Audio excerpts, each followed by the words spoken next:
할렐루야. 자, 우리가 할렐루야를 설교 시작할 때 하고 또 할 말 없으면 또 할렐루야 하고 하지만은 이 할렐루야가 그런 식으로 불러지는 것은 아니다 생각을 합니다. 할렐루야의 뜻이 뭐냐면 당신이 하나님을 찬양합니다라는 그런 뜻이 있습니다. 그리고 또 요한계시록에서 나오는 할렐루야는 승리를 확신할 때에 외치는 구호다. 그래서 오늘 저나 여러분들이 삶이 좀 힘들고 또 팍팍하고 또 어려운 일도 많고 또 고민스러운 부분도 있지만 다시 한번 하나님 앞에 믿음으로 할렐루야를 선포하고 찬송으로 승리하는 복된 성도들이 되시기를 주님의 이름으로 축원합니다. 자, 히든 피겨스라는 제목의 영화를 제가 봤습니다. 누가 추천을 해서 일부러 이 영화를 제가 다운을 받아 봤는데, 이 영화가 이 히든 피겨스라는 뜻이 이제 1960년대 미국 나사 미국 항공국에서 일어났던 그 사건을 말하는 건데, 이 실화를 바탕으로 만들어 놓은 영화라서 더 감동적인 부분이 있더라고요.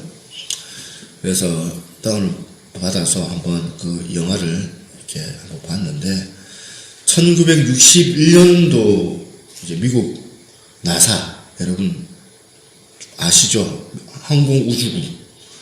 거기서 이제 흑인 여성 3명이 나사에 취직을 하는데, 그 당시만 하더라도 60년대 인종차별이 얼마나 심했습니까?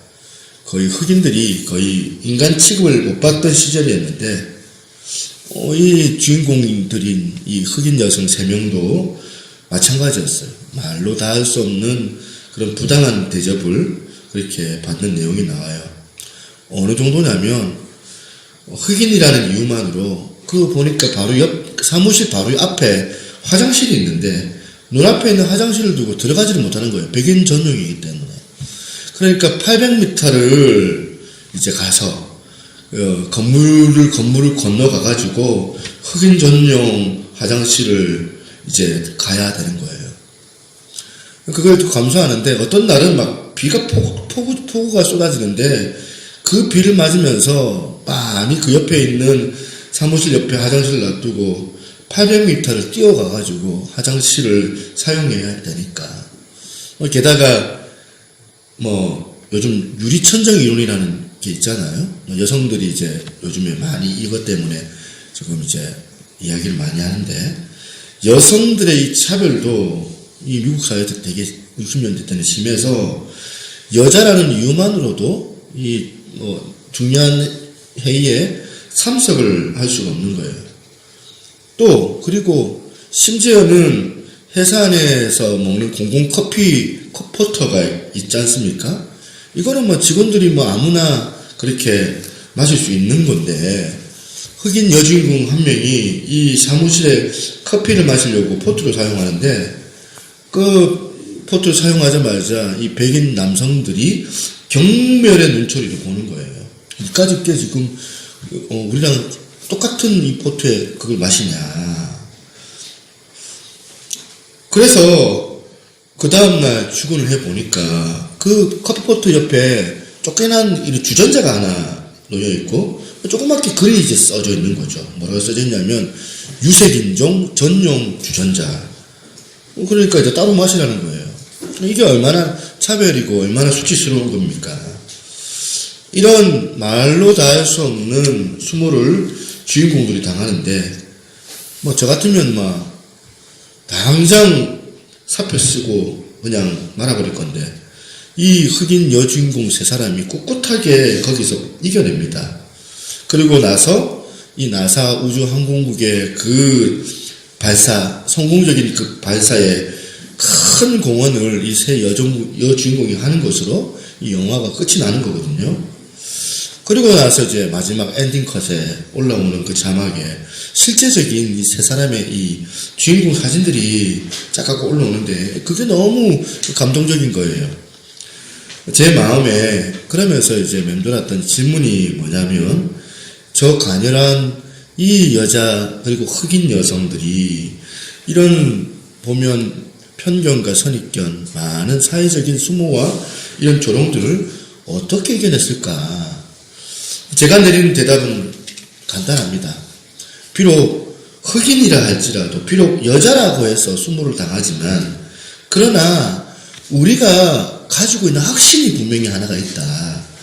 우리가 가지고 있는 이 실력은 다른 누구하고도 견줄 수가 없고, 나사 항공국에 이 프로젝트를 행하는데 우리 실력이 꼭 필요한 실력들이다. 내가 이 부분에 대해서 반드시 공헌할 수 있다. 그런 자기 존재에 대한 확신이 이 주인공들에게 있었던 거예요. 그런 시시한 백인 남성의 우월감을 그걸로 이겨낸 거예요. 때로는 막 눈물이 나고 힘들 때도 있지만 다시 그 다음날 되면 그 확신이 있기 때문에 이겨냈다는 거예요. 이 확신이 어떤 확신이냐면 근원적 존재에 대한 확신을 말하는 거거든요. 그래서 오늘 여러분들에게도 묻습니다. 여러분은 이 존재에 대한 확신이 있는가? 어려운 일이 생겨가지고 그 일이 잘 안 풀리고 낙심이 되고 그럼에도 불구하고 뭐 자고 나면 다시 괜찮아져요. 다시 괜찮아지고 다시 내가 이런 주저앉으면 안 되고 다시 일어나야 되겠다. 용기를 가지도록 만드는 존재 확신.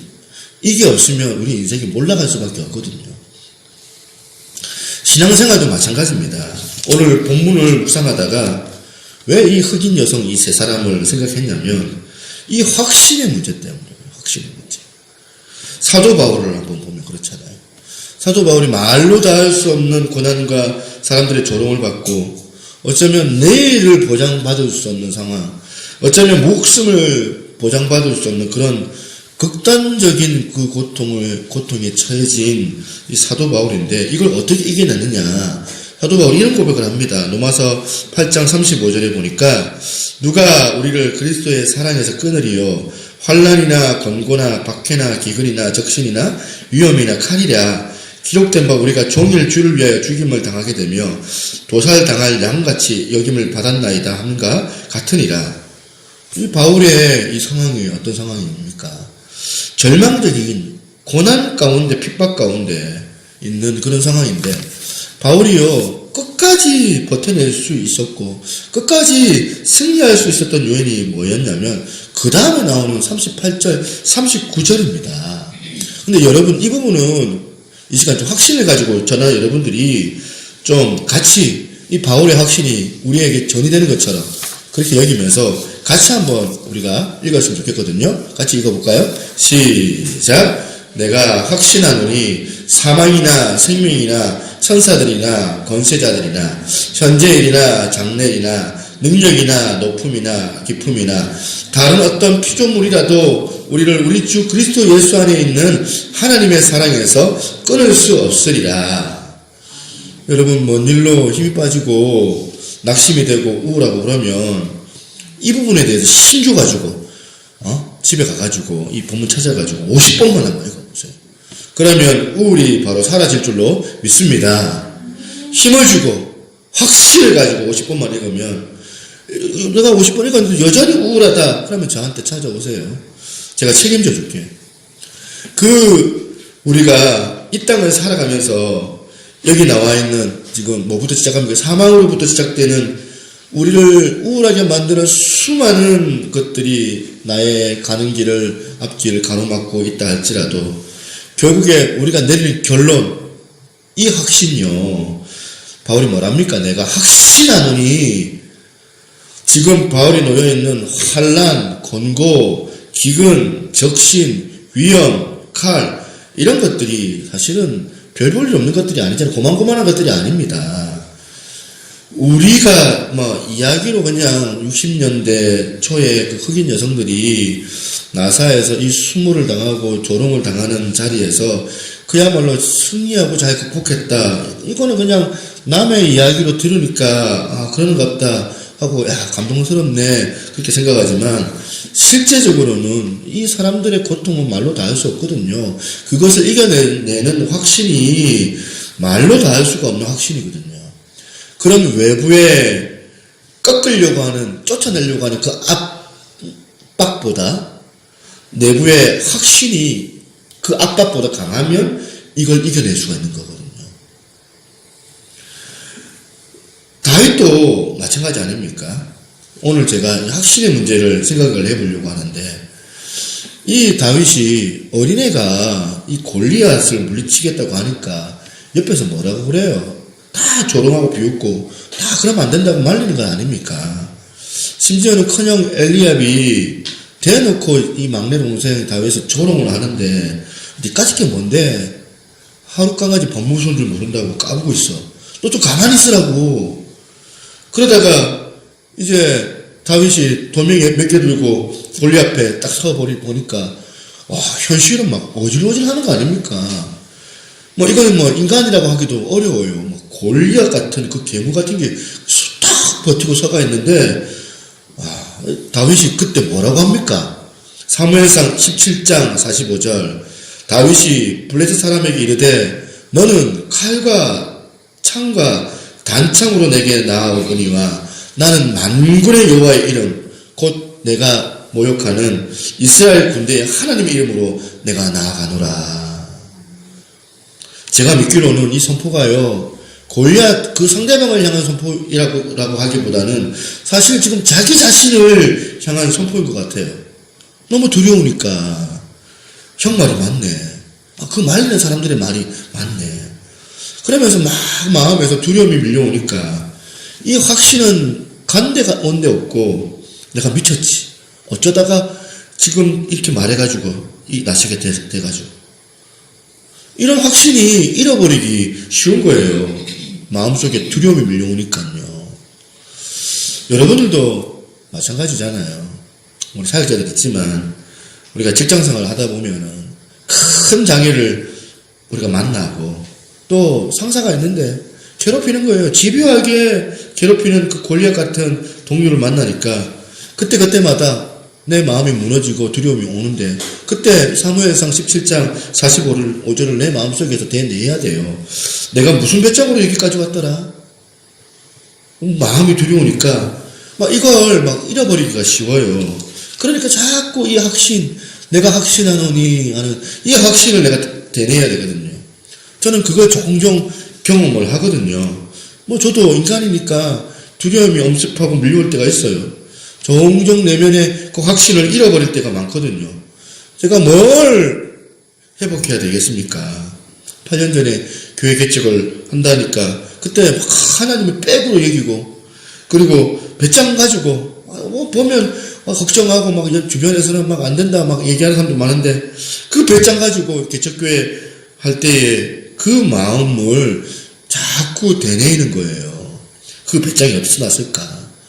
개척 전에 기도할 때 믿음 주시고 나에게 여기까지 도와주셨던 그 하나님의 그 은혜를 제가 다시 한번 되뇌이고 의지하니까 내가 이렇게까지 8년을 이렇게 교회 사역을 감당할 수 있게 하셨지.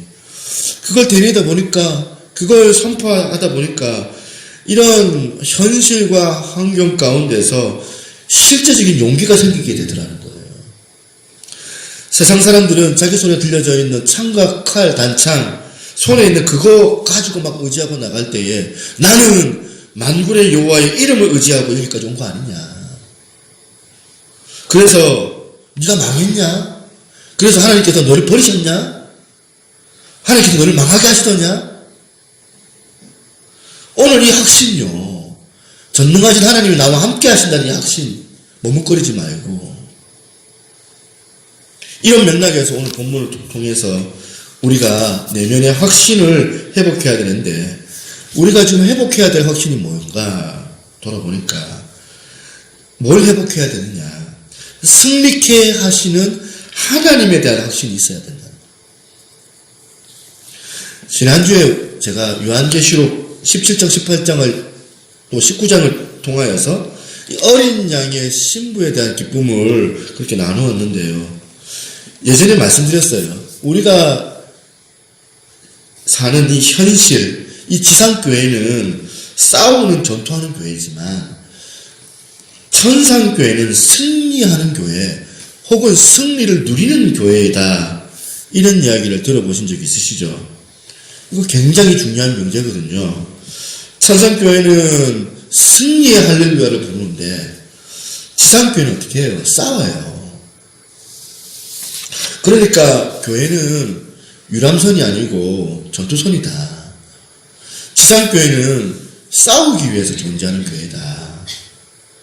그러니까 보니까 이 요한계시록 19장도 이런 구도인 거예요. 앞부분에는 천상교회가 나와요. 1절부터 10절까지는 음료로 상징되는 큰 성 바벨론을 심판하고 나서 막 할렐루야를 부르면서 승리를 누리고 있어요. 승리의 할렐루야가 지금 울려 퍼져지고 하늘에서는 이 어린 양의 혼인잔치에 주님을 맞을 준비된 신부들이 그 예수 그리스도 신랑된 예수님을 맞이합니다. 그런데 현실의 교회의 모습은 어떻게 해요? 전쟁 중이에요. 11절부터 21절에 보여주는데 11절에는 또 내가 하늘이 열린 것을 보니 보라 백마와 그것을 탄 자가 있으니 그 이름은 충신과 진실이라. 그가 공의로 심판하며 어떻게 한다고요? 싸우더라. 백마 탄 그리스도가 최후의 전쟁에서 주님께서 이 의로우신 공의로 심판하고 그리고 싸우시고 계시더라는 거예요. 우리와 함께. 왜 하나님께서 이 부분을 이 사도 요한에게 환상으로 보여주셨을까? 지금 이렇게 힘들게 땀 흘리고 싸우고 억울하고 있을 때에 때때로는 그것 때문에 좌절이 되고 힘들 때도 있지만 너희가 천상교회를 바라보고 확신을 가져라. 이 거대한 골리앗과도 같은 이 세상과 싸우고 있지만 확신을 가지고 너희들이 선포해라. 그래서 천상교회의 이 마지막 승리의 모습을 보여주면서 이 답답한 이 현실의 상황, 이 세상이지만 너가 그야말로 이 믿음을 가지고 이 확신을 가지고 선포해라. 무서워하지 말고 놀라워하지 말라. 상황을 보고 험난하고 절망적인 환경에 너가 매이지 말고 자꾸 하늘을 바라는 거야. 하늘을 바라. 영적 상상력을 동원해서 천상교회의 혼인잔치를 내가 봐라. 승리의 노래를 부르며 즐겁게 기쁘게 준비될 하늘의 어린 양의 그 혼인잔치를 네가 목도하라는 거예요. 그러고 보니까 이 할렐루야라는 이 단어가 4번이나 등장합니다. 할렐루야가 등장할 때 부르는 뭡니까? 우리가 승리할 때 부르는 노래잖아요. 할렐루야가 구약에서는 시편에만 여러 차례 다윗의 시편에 등장하지만 신약에서는 쭉 등장하지 않다가 오늘 이 요한계시록 이 19장 마지막 책 마지막에 오늘 처음 등장하고 있어요. 그냥 서로 인사하려고 할렐루야 하는 게 아닌 거예요. 우리가 교회에서 할렐루야를 많이 하는데 이 할렐루야의 뜻을 제대로 알고 외치면 좋을 것 같아요. 할렐루야가 제가 말씀드렸잖아요. 승리를 확신할 때 부르는 노래다. 할렐루야는 합성어예요. 할랄 그리고 우, 야 이렇게 합쳐놓은 단어인데 히브리어로 할랄이 뭐예요? 할랄이 찬양하는 뜻이고 루는 뭐예요? 영어로 you를 얘기해요. 당신을 얘기하는 거고 야 이건 뭐예요? 반발이 아니고 뭡니까? 하나님 야훼를 그렇게 뜻하는 거예요. 이걸 조합해서 보니까 당신의 여호와 하나님을 찬양하라 이런 뜻이 되거든요. 그냥 교회 와서 보니까 인사할 때 할렐루야 하고 그리고 설교를 듣고 나서 동의한다는 뜻으로 그렇게 외친 그런 뜻이 아니고요. 당신의 하나님을 찬양하라 이런 뜻입니다. 한번 따라해 볼까요? 당신의 하나님을 찬양합니다. 확실히 찼어요. 다시 시작. 당신의 하나님을 찬양합니다. 아멘. 확신에 찬 승리의 노래예요. 우리가 막 찬양하고 노래하는 것만으로 끝나는 것이 아니라 이 할렐루야는 그야말로 우리 생활 속에서 하나님을 노래하고 고백하는 그 삶을 너가 담아내라 그런 뜻입니다. 시편 40편에 다윗의 고백 하나가 나와요. 1절 2절을 한번 읽어볼까요? 시작. 내가 여호와를 기다리고 기다렸더니 귀를 기울이사 나의 부르짖음을 들으셨도다. 나를 기가 막힐 웅덩이와 수렁으로 끌어올리시고 내 발을 반석 위에 두사 내 걸음을 견고하게 하셨도다. 어서 오세요.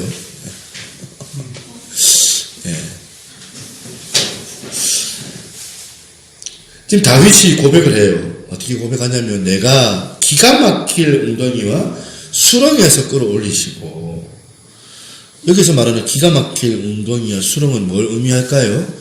바세바 사건을 의미하는 거예요. 이 다윗도 인간이라 죄를 지었어요.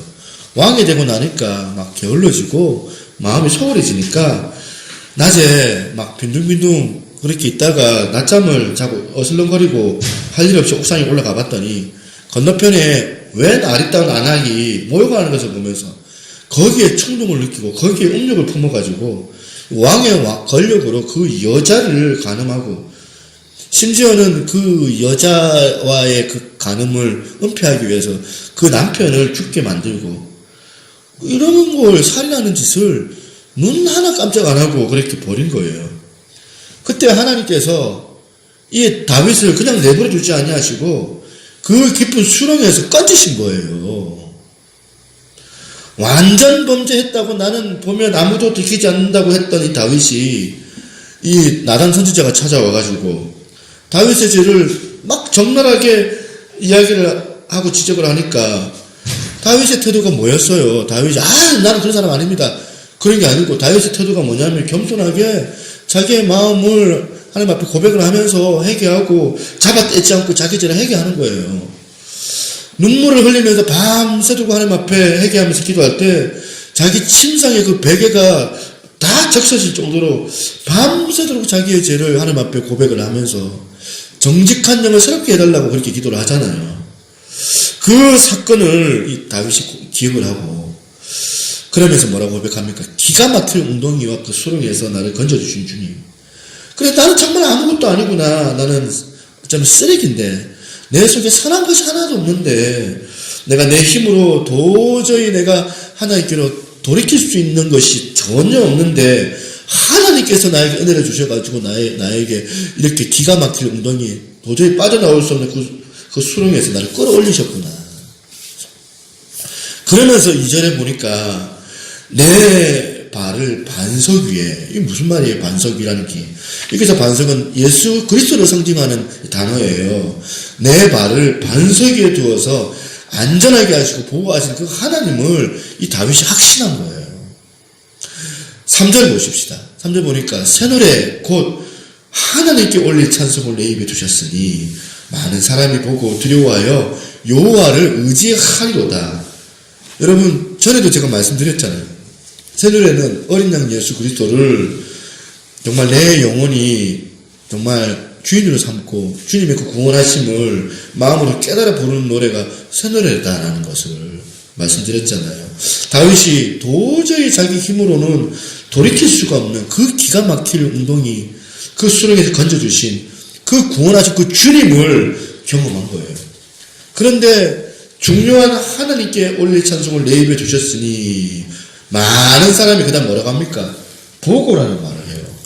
여기서 본다는 말을 해요. 많은 사람들이 찬송을 듣잖아요. 듣는다라고 얘기하지 않고 왜 본다라는 표현을 여기 표현했을까요? 그냥 다윗의 찬송을 그냥 노래로 사운드로 멜로디로 들려주어가지고 사람들에게 감동을 받게 하고 하나님께 인도하는 게 아니라 우리 삶을 그들에게 보여주는 게 새 노래였더라.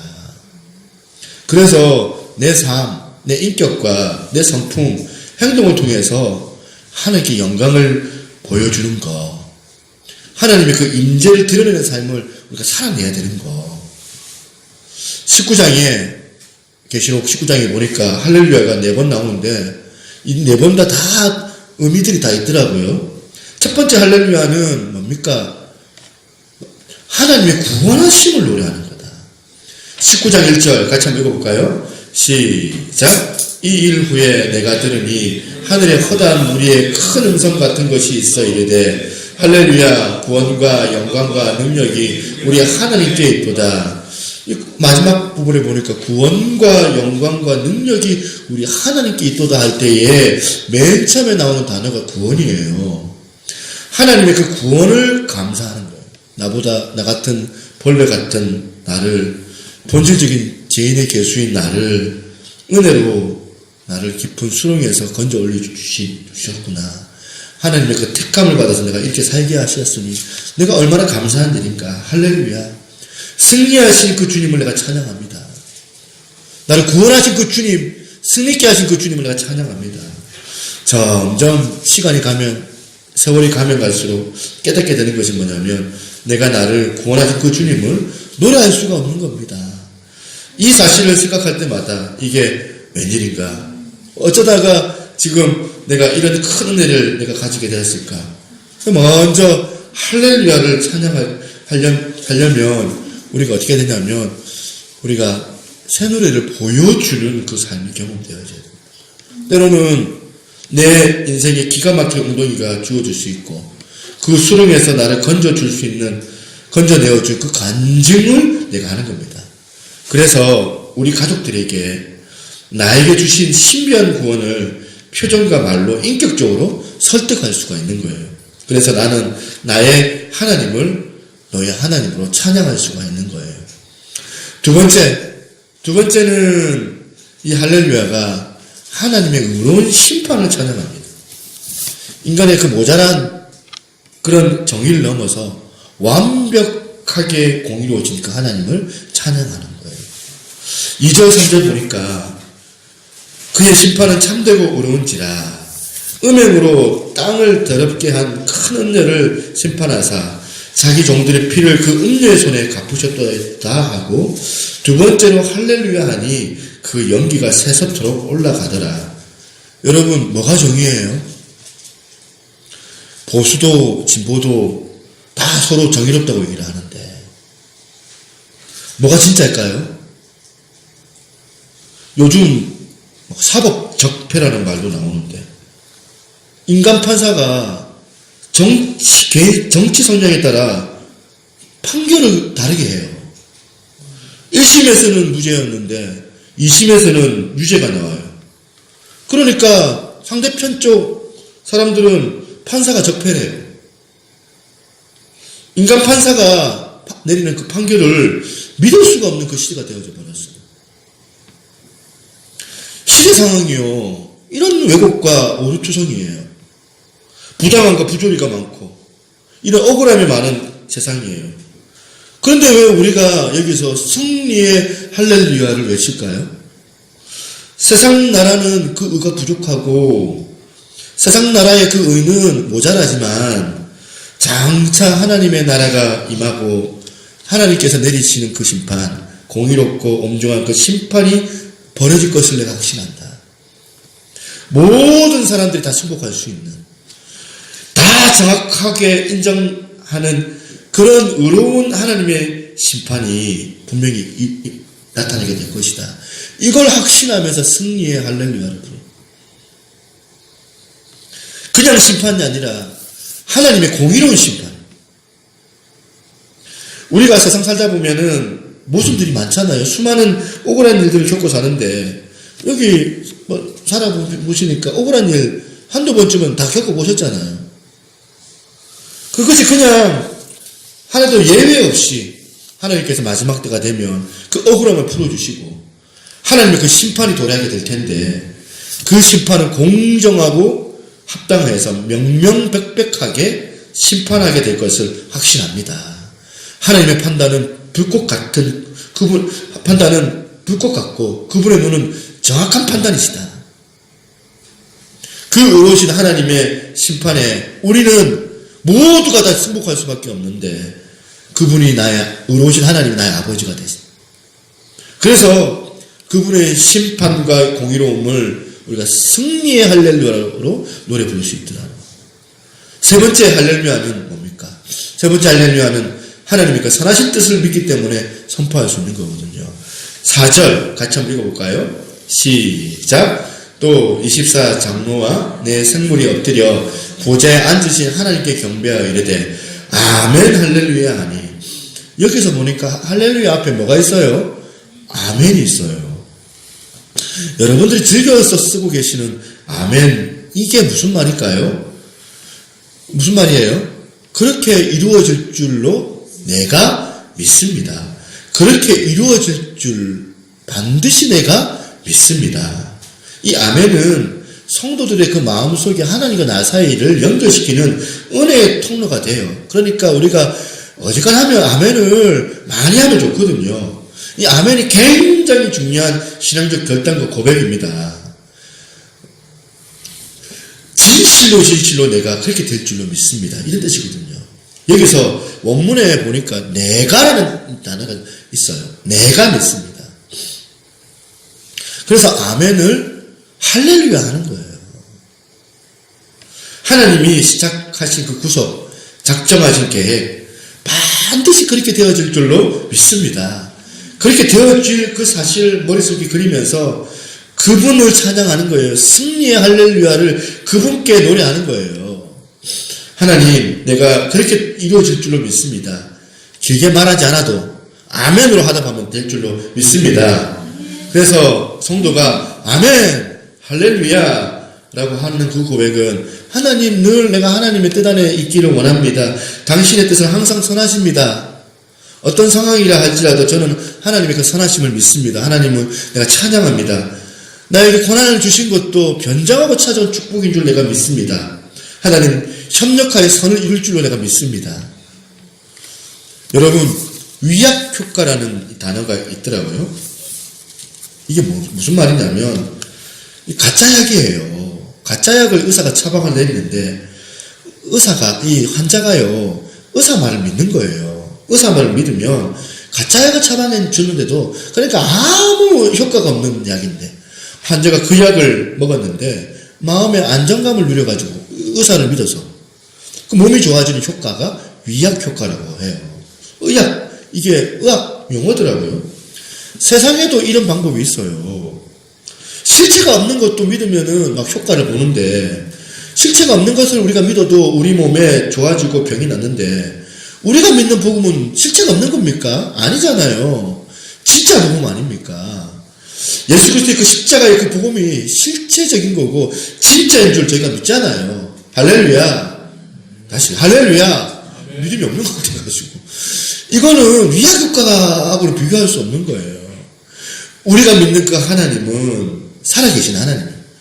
이 복음은 진짜 우리 가운데 능력이 되고 역사가 되는 이 복음인 줄 우리가 믿고, 내가 살아진 그 하나님의 뜻을 믿고 할렐루야를 외치게 되는 겁니다.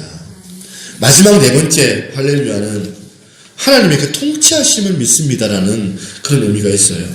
6절입니다. 6절에 보니까 같이 읽어봅니다. 시작. 또 내가 들으니 허다한 무리의 음성과도 같고 많은 물소리와도 같고 큰 우레소리와도 같은 소리가 이르되 할렐루야, 주 우리 하나님 곧 전능하신 이가 통치하시도다. 이 할렐루야는 하나님의 통치하심, 경영하심, 운영하심, 이런 것을 노래할 때 불려지는 노래다는 거예요. 무슨 말입니까? 하나님, 우리 가정 가운데 하나님의 나라, 하나님의 통치가 임하게 하여 주옵소서. 그 하나님의 통치가 내 눈에 보여지게 하여 주옵소서. 내 인생에 하나님의 그 통치하심을 내가 목도하게 하여 주옵소서. 여러분, 우리 새누리교회가요, 하나님의 통치가 보이는 그런 교회가 되기를 소망합니다. 그냥 눈에 보이는 그 목사가 좌지우지하는 그런 교회가 아니라, 보이지 않지만 살아계시는 하나님께서 이 교회의 왕이 되시고 우리 하나님께서 통치하시는 그런 교회가 새누리교회 가운데 하나님의 통치하심이 보이는구나. 저나 여러분들이야말로 하나님의 통치를 받는 인생이 얼마나 복된 인생입니까? 오늘 이 승리의 노래, 할렐루야의 고백이 나타나는 그 삶이 되시기를 주님의 이름으로 축원합니다. 할렐루야의 의미는 하나님의 구원하심, 하나님의 의로우심을 찬양하고 주님에 대한 그 믿음으로 내 삶 속에다 통치하시는 하나님께서 반드시 승리케 하실 것을 확신하며 부르는 구호예요. 오늘 결론적으로 이 승리케 하시는 그 하나님에 대한 확신이 필요한데요. 오늘 주님께 기도하고 하나님에 대한 그 믿음과 그 확신을 달라고 우리가 하나님 앞에 기도하는 거예요. 그러면 성령님께서 저나 여러분들의 그 간절한 그 마음 가운데 반드시 믿음의 확신을 우리 가운데 주실 줄로 믿습니다. 은혜를 주실 줄로 믿습니다. 이런 확신을 가지면 우리가 인생 살아가다가 안달복달하지 않습니다. 누구나 한 번쯤 기가 막힌 운동에 빠진 적이 있잖아요. 그런데 하나님께서 다시 저를 이렇게 세워주셨어요. 저도 그런 어려움들이 있었는데 꿈을 주시고 그 꿈을 향하여 달려가게 하시는 거예요. 주님의 몸된 교회까지도 개척하게 하시고 또 놀라운 이 복음을 깨닫게 하시고 그리고 이전과는 전혀 다른 그 인생을 누리게 하시는 그 하나님. 그래서 승리의 노래를 부르게 하시며 앞으로도 승리의 노래를 부르게 하실 그 하나님을 저는 기대해요. 저는 앞으로 더 나은 인생이 나한테 주어질 거다. 그 확신이 있습니다. 그 소망이 있습니다. 이 승리케 하시는 그 하나님에 대한 확신을 사도 바울이 이렇게 말하잖아요. 로마서 8장 35절 누가 우리를 그리스도의 사랑에서 끊으리요 환난이나 곤고나 박해나 기근이나 적신이나 위험이나 칼이냐. 37절 그러나 이 모든 일에 우리를 사랑하신 이로 말미암아 우리가 넉넉히 이기느니라. 39절 그리스도 안에 있는 예수 안에 있는 하나님의 사랑에서 끊을 수 없으리라. 지금 이 하나님의 사랑이 누구 안에 있습니까? 예수 그리스도 사랑으로 연결되고 있어요. 우리가 확신해야 되는 것이 뭐냐면 의로우시고 우리를 구원하시고 우리를 통치하시고 선하신 뜻으로 그 놀라우신 하나님의 사랑을 우리가 확신하는데 이 39절에 넉넉히 이기는 이 확신인데 누가 우리를 그리스도의 사랑에서 끊으리요? 뭡니까? 하나님의 사랑을 어디로 연결시키고 있습니까? 그리스도의 사랑으로 지금 표현하고 있어요. 오늘 우리가 확신하고 있는 이 하나님의 사랑의 정점은 어디냐? 십자가 사랑이에요. 십자가에 달리신 그 예수님이 하나님의 사랑의 정점이에요. 우리의 사랑의 정점은 바로 십자가라는 사실을 여러분 믿으십시오. 내가 확신하는데 그리스도의 사랑의 십자가의 그 사랑이 나를 승리케 해 주실 줄로 믿습니다. 요한일서 5장 4절에 보니까 무릇 하나님께로부터 난 자마다 세상을 이기느니라. 세상을 이기는 승리는 이것이니 우리의 믿음이니라. 요한일서 5장 5절에 보니까 예수께서 하나님의 아들이심을 믿는 자가 아니면 세상을 이기는 자가 누구냐. 여기서 4절 5절에 이긴다는 표현이 나오는데 요한일서 5장 4절 5절 여기서 시제들이 다 달라요. 4절의 시제는 과거 시대로 이겼다라는 그 의미고요. 5절에 나오는 현재 이겼다는 것은 뭐냐면 현재 시제로 이기고 있는이라는 이런 의미예요. 4절에 나오는 이기는이라는 이 표현은 단 한 번밖에 없어요. 세상을 이기는 예수님께서 십자가에서 거두신 승리하신 십자가의 승리를 설명하고 있는 거예요. 이거는 과거에 딱 한 번 있었던 거예요. 그런데 그런가 하면 5절의 이 현재 시제는 내 삶 속에서 계속해서 승리하게 만든다는 의미. 4절에 그리스도의 십자가가 거두신 이 승리가 5절에 내 삶 가운데서 계속해서 승리를 가져다 주는, 연결시켜주는 도구라는 거예요. 여러분들이 이 십자가가 이 승리의 확신의 도구로 사용되고 있습니까? 우리가 이 하나님의 사랑의 확신에 대한, 승리에 대한 확신이 있어야 되는데 그 정점이 바로 십자가라는 거예요. 최후 승리를 얻기까지 주의 십자가 사랑하리. 빛난 면류관 받기까지 험한 십자가 붙들겠네.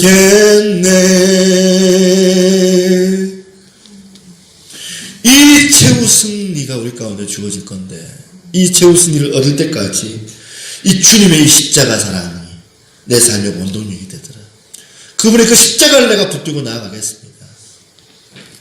그러면서 그 십자가의 예수 그리스도, 결국에는 우리와 함께 하시는 승리케 하실 그 주님을 바라보면서 확신하면서 하늘의 이 찬양 할렐루야를 부르는 복된 여러분 되시기를 주님의 이름으로 축원합니다. 승리의 할렐루야예요.